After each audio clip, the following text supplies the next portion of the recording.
Namo tassa bhagavato arahato samma sambuddhassa. Namo tassa bhagavato arahato samma sambuddhassa. Namo tassa bhagavato arahato samma sambuddhassa. Buddhang dhammang sangham namasami.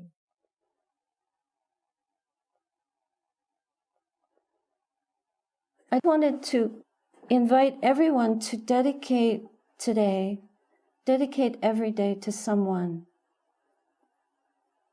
I'm sure you can think of probably 20 people, 30 people, maybe 50 people you could dedicate your life to, your heart to, your love to. One of the things that touched me very early in my life was when I met a man in India. He was a sadhu, a renunciant, an alms mendicant, a beggar. And he had so much love, he could share it with everyone. It was a love of the heart. And I think these dedications are important to make, even if you think you can't share your love, the love of your heart, indiscriminately with everyone. Why not? So when I met this human being, I thought, I want to be like that. I want to be able to share the goodness in my heart with everyone. But I guess there wasn't a lot of goodness in there because it felt hard to share it. I wanted the goodness for myself. I think it's good for us to look at that. How much do we want for ourselves? And it is good for us to want goodness for ourselves. But what is goodness? So we wish other beings who are sick, who are struggling, who are going down the wrong road. Like many young people, many people are going down a strange road, a road that doesn't lead to happiness neither for themselves nor for others. So these dedications are not some idle, passing thing that we're doing to get to the meat. But come on, let's get to the topic. This is the topic. This is really what's important, is what are we dedicated to? And how do we share what we love, what we dedicate ourselves to, with those around us? And we've seen by watching the statistics and learning from the medical officers and people who keep the data on COVID, we've learned that if we don't get healthy, if we don't stay healthy, then others will be affected. So if the whole world is not well, then we're not well. There's a corollary in there. There's an interdependence in there. We have to connect the dots more and more. So back in the day, when I didn't think I had enough goodness, I started on a path that led me this way. And I thought, I've got to do something. I have to do something drastic because it's not happening. So, yeah, shaving the head and wearing the Buddha's robe. We try to imitate the people that we love and respect. And so when I learned about the Buddha's teachings, I wanted to imitate the Buddha. His wisdom and his knowledge, his understanding, and his ability to help people realize, where is that peace in my heart? That peace and that sustainability from which I can draw on a wellspring of love that is inexhaustible. And it isn't a superficial love, like it's not about liking, but it's about supporting that which leads to the best in us. We may have physical health.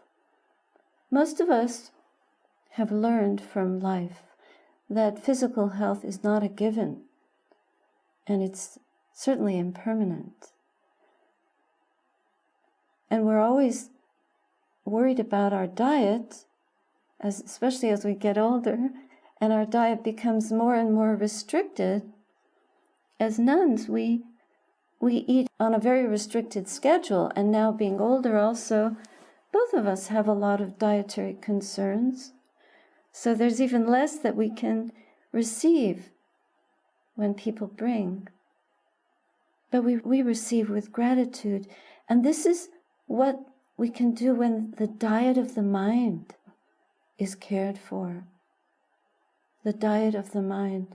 So the spiritual path is like a diet for the mind. And that's why you're all here. What does that involve? What do you do to promote a good diet for your mental health? You know the Buddha's prescription is integrity. We're worried about the physical integrity. How healthy are we mentally? We all think that we're fine, absolutely fine, until something happens, and then we're not fine.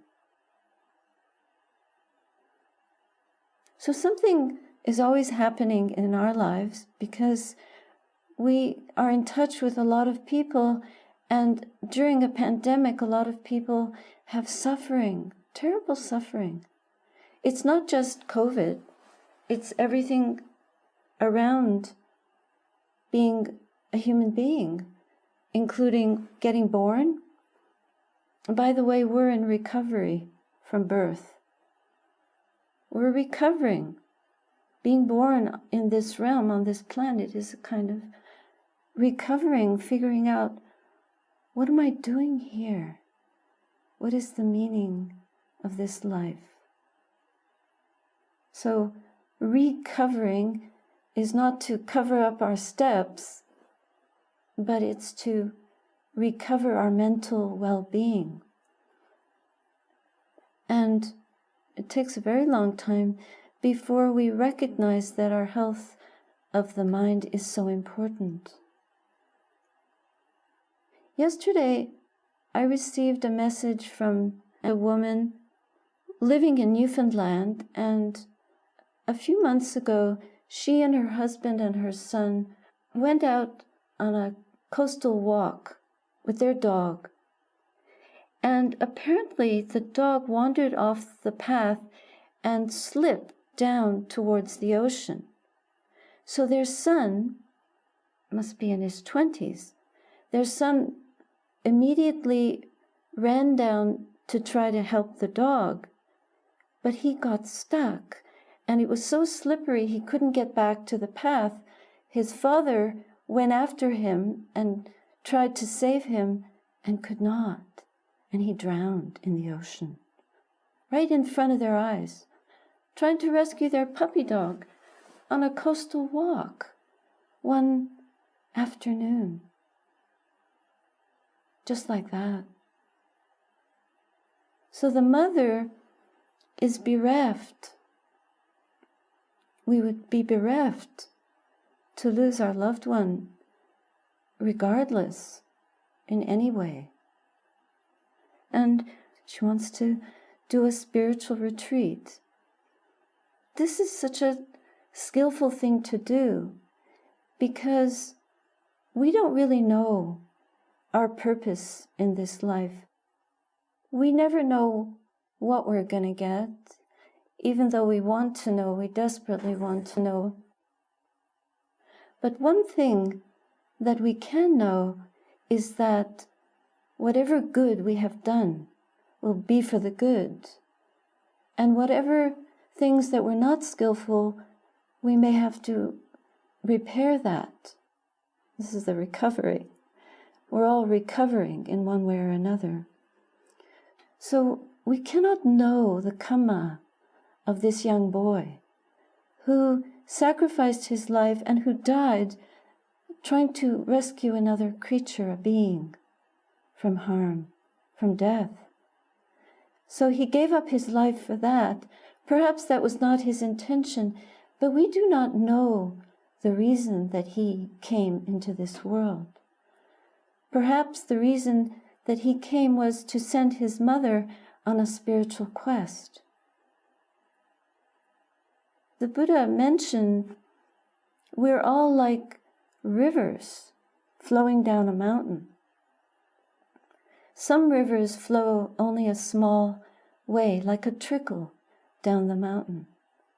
Some rivers flow a very long distance and reach the valley and irrigate there. And some rivers flow right out to the sea, big, mighty rivers. We as human beings question why good people, even babies, die. Why do innocent children, why do young people die? Why do terrible things happen to us? The Four Noble Truths of the Buddha's teaching, time and again, we don't really understand those truths. And one of the ways that we, in our monastic practice, dedicate our lives is to understanding those truths. And we do that not by indulging in the pleasures of the senses, but by giving up the world. What we discover is that all the enjoyments of the world and all the suffering of the world also are impermanent. They're conditioned and they do not last. But what we are discovering internally through a strong mental diet of not being distracted, of stilling the mind, of focusing our attention, is that we pull ourselves out of the tragedy that is going on around us by going to the very heart of the nature of the mind. We look for that. We investigate it. We bring ourselves close to it as much as we can by giving up the world. Now this mother, she already gave up the world. In her heart, her precious son died so tragically in front of her eyes, and she had no control.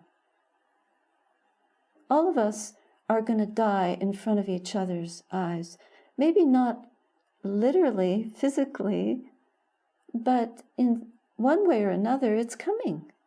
And we push it off as much as we can. But if we can learn to die before we die, then death is the least terrible thing in the world.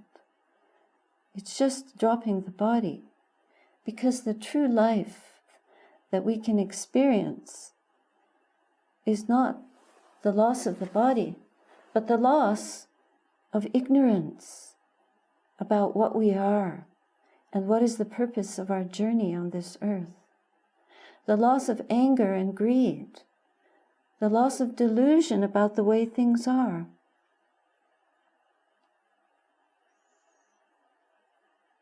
So by investigating in our meditation practice more and more deeply, we dedicate ourselves to that. We have taken vows, many vows. I can tell you that the vows that I took have saved me so many times from delusion and from losing faith in this practice. What is the purpose of this container? If we didn't have in our life a container, like a retreat, why do people feel so happy when they go on retreat? Because they've entered a spiritual container which enables and allows us to spend more time with the pure light of the mind itself. And that pure light is ever present, ever transcendent. It is the most incorruptible joy that we can experience. It is harmless. It is pure beyond description. And if we bring that to flower within us, then there will be nothing in this world that we will fear. And I think this beautiful mother, I'd like to dedicate today's practice to her son and also to her, Lakmali.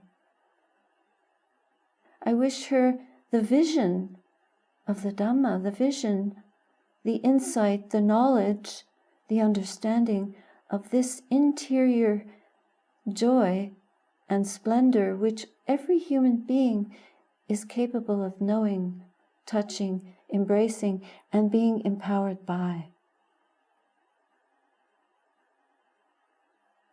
I wanted to share with you, this is from Anthony de Mello.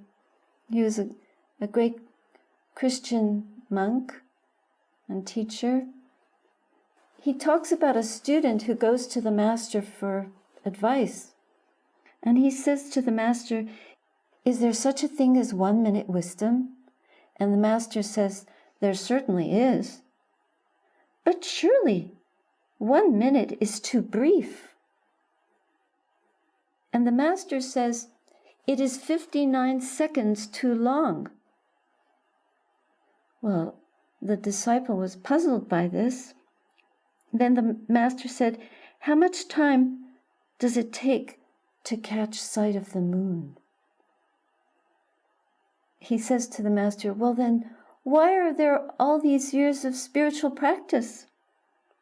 And the master says, "Seeing is done in a flash. But it takes a lifetime to open your eyes." So that's why we have so many years of spiritual practice. Because we can see the moon just like that. But it takes 1 second, just 1 second to see. But opening our eyes, it takes a lifetime to really open our eyes. That's why, look, the world is blind. We have good glasses, but we're blind. We're blind to the truth. It's under our noses, but we're blind.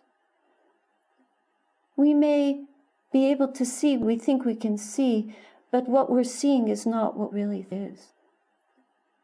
We're only seeing through intellect, through concept, through ideas, through desire, through wanting, not through really seeing with the heart. We've been blind too long. We need to open our eyes. But to open our eyes, that takes work and courage. But you don't have to shave your heads to see the truth. You just have to shave your hearts. And we come back to the sage in India who had so much love, enough to spare for everyone. How much do we do for the sake of others? How much do we do for our own sake? We're not interested in statistics. I'm just trying to make a point about why birth is suffering. Birth itself is suffering. When you're born, you have to come through this narrow tunnel into the world, and You come in with a great cry, oh no, I'm back. Not again. How many lifetimes does it take to get enlightened, to wake up? Well, actually, maybe it takes only a second to wake up, but in the process, there must be maybe many, many lifetimes of working to clear away the dust, the cobwebs, the obstructions, the obstacles to waking up. We live in a beautiful container. There's a forest, there's the birds, the deer. There were 6 deer this morning looking at us inquisitively. What are you? We're deer. We are deer nuns. We're your friends. We will not harm you. But just beyond the boundary, there are shotguns firing. Really? Yeah. This morning, a lot of gunfire because it's Thanksgiving and people are killing the turkeys with their guns. And here, we've taken a vow not to kill any living creature. That's how the world is. We cannot control what other people do. We never can, even if we thought we could. Now we're beginning to see more and more that we cannot control anything, even our bodies. We look at the body as a teacher. We look at COVID as a teacher. These bodies wilt. You can water them, prop them up, take care of them, but eventually, what are we trying to recover? So it goes. But to die with the mind that is free of the taints, of the stains, of greed, of hatred, of delusion, of restlessness, of exhaustion, of hunger. Fundamentally, what are we hungering for? Lakmali, in her grief, realized that her hunger is so profound, nothing in this world will comfort her. She recognized that. That's a wonderful thing. And then to come to the practice and make effort to explore into the mind. There is this vast treasure in there. And we want to excavate it. We need to do an archaeological dig. And we want to sharpen the tools so that we can develop the Dhamma eye that will help us to truly see. It's through our meditation practice we gain the power that this Dhamma eye can give us. It's a special way of seeing. And few are they who can see, who learn to see in this way. We have to understand so much. We have to penetrate through to impermanence, that everything is impermanent. It's all fading away. And even if you get the very thing that you've always longed for, as soon as you have it, you want the next thing, because it's not through any experience, relationship, any dependent thing that is conditioned by other conditioned things, experiences, knowledge. None of it lasts. We forget. We forget too soon. But there is one thing, there is the light of the mind that is unforgettable. We cannot forget it. Because if we learn to see that and to grow that so that it governs all forms of seeing, then we will never be blind. Our blindness will be undone. We will be liberated from blindness. That's the freedom that I want. And so for me, this being alone in monasticism, it's the mon, and we are all essentially alone. We are born alone. We actually grow old alone. We are sick alone. No one can take that away from us. We experience that on our own. But we need that spiritual friendship. Otherwise, we cannot do this path. And to die alone with a mind that is liberated, to have our friends with us, even if at the very last minute the mind lets go, because our friends are there encouraging us, loving us.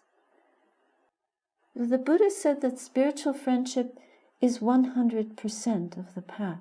If we can be real friends to each other on that level, then we encourage each other, ourselves and each other, on this path towards the freedom to see. I want to recommend practice every day. People often tell me they have no time, but all of us have time to make time for the things that count.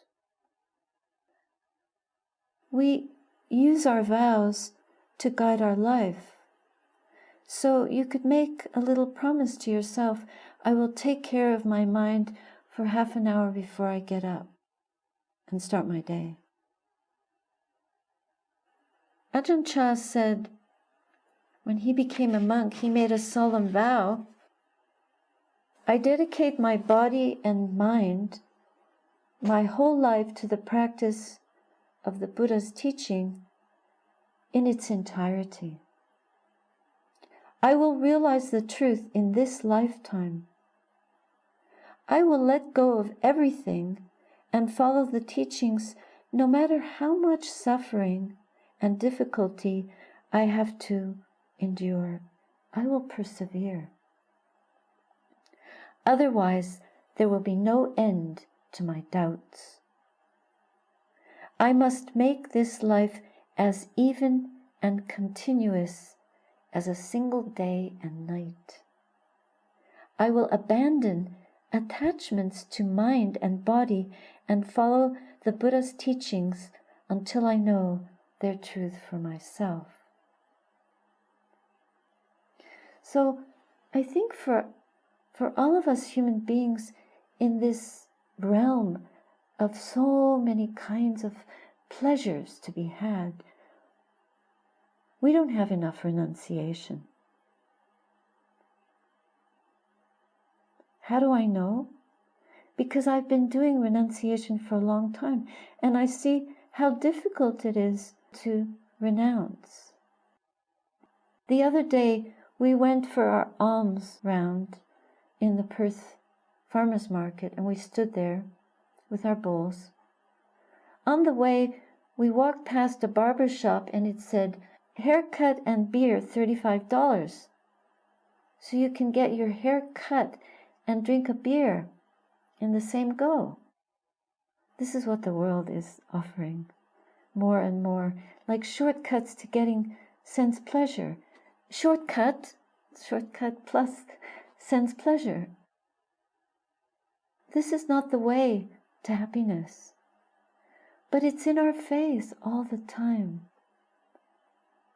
It's in the face. So it's very hard to resist these things that are, the temptations are all around us. And yet, the best cut of all is what cuts. We have to give up something to get this. We have to maybe give up the haircut.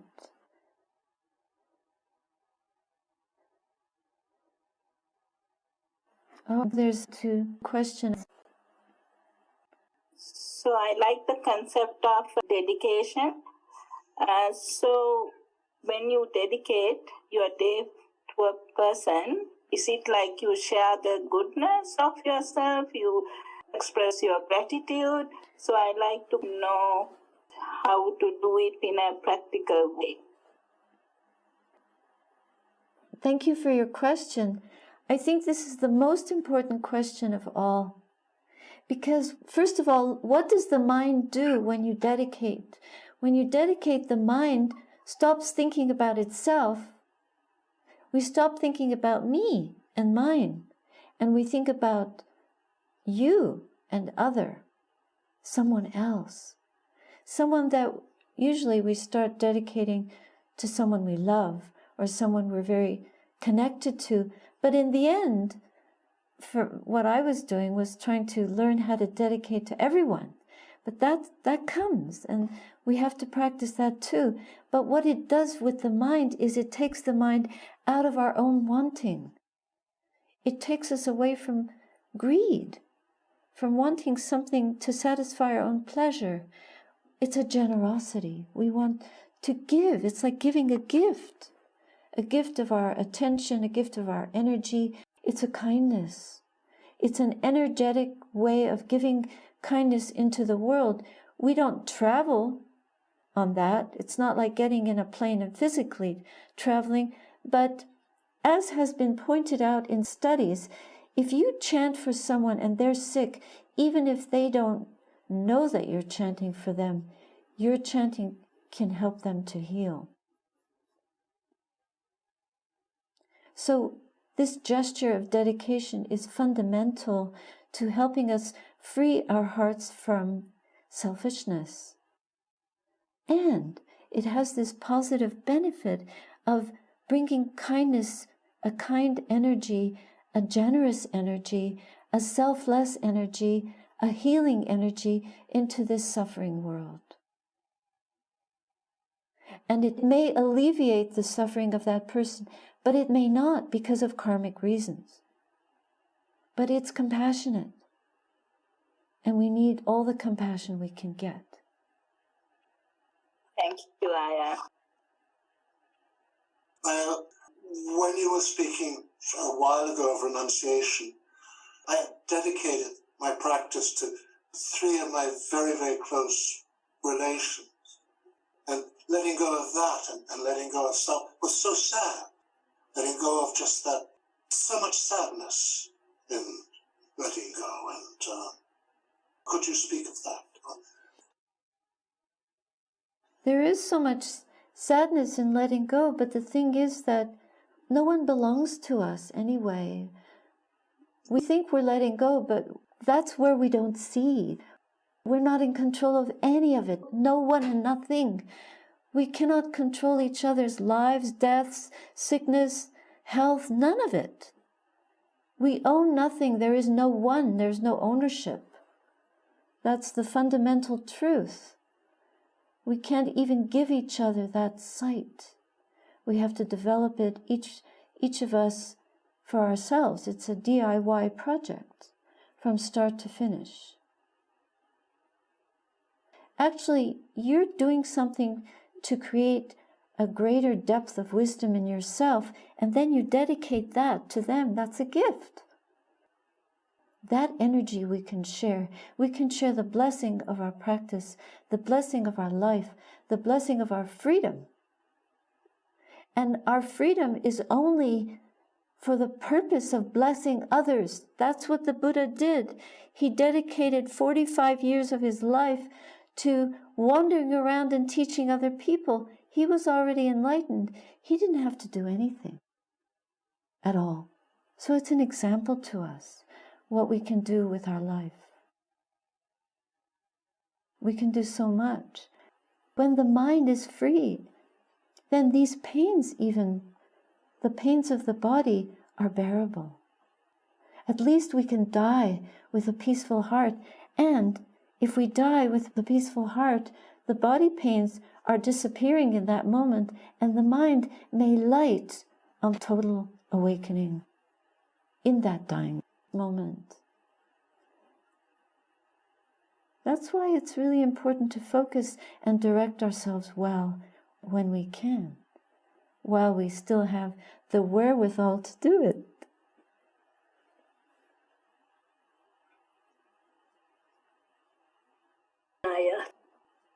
All my life, going back to even my pre-teens, I have struggled with why good people have to die. And in my teens, and with the Christian tradition in which I was raised, I would wonder, how could a loving God allow children to suffer? And then the anger dissipated when the great gift of Buddhism came into my life about 30 years ago.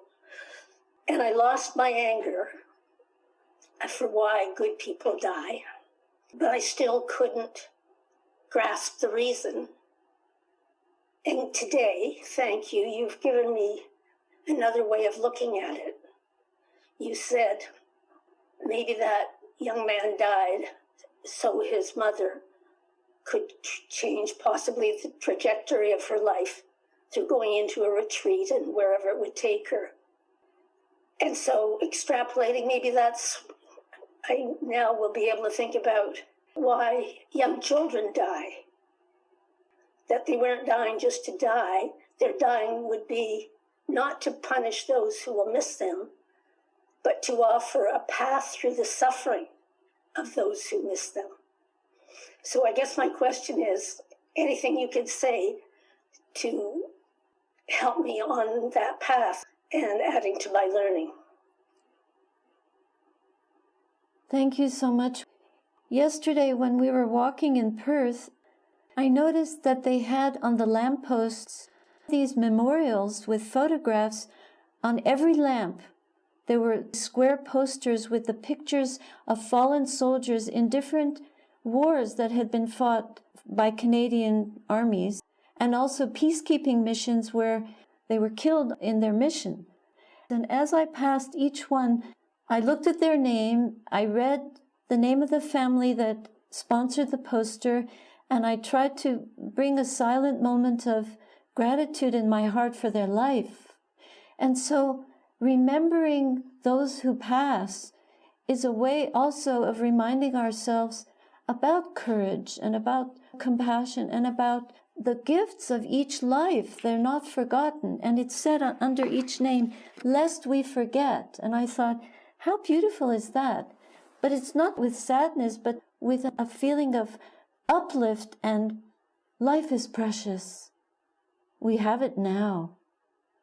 But look, so many have died, and so many have died so that we could have this now. And I'm remembering these beautiful beings, and I'm feeling gratitude for their life. So that helps me walk more mindfully, more gratefully, more alive in this moment. It feeds my practice. I didn't even meet these people, but I did meet them. We meet. We don't know how we will meet. That's the mystery.